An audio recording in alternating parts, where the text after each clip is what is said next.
কিয়ামতের ওই কঠিন ময়দানে 7 শ্রেণীর ব্যক্তিকে রব্বুল আলামিন তার আরশের নিচে ছায়া দিবেন।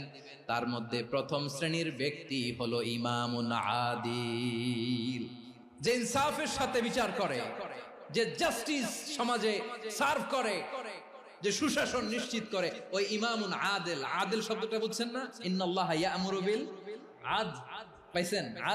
আদিল। 7 শ্রেণীর ব্যক্তিকে আল্লাহ তাআলা সুশীতল আরশের নিচে ছায়া দিবেন, যেদিন তার দেয়া ছায়া ছাড়া কোনো ছায়া থাকবে না। এর প্রথম হচ্ছে ইমামুন আদিল, ন্যায়পরায়ণ শাসক। চিল্লায় বলেন সুবহানাল্লাহ। আবার বিশ্বনবী বললেন, ইন্নাল মুকসিতিনা ইনদাল্লাহি আলা মানাবিরা মিন নূর আন ইয়ামিনির রহমান। কিয়ামতের দিন যারা ন্যায় পরায়ণ হিসেবে আল্লাহর সামনে দাঁড়াবে, কিয়ামতের দিন রব্বুল আলামিন তার আরশের ডান দিকে ওই ন্যায় পরায়ণ লোকদের জন্য আরশের ডান দিকে একটা নূরের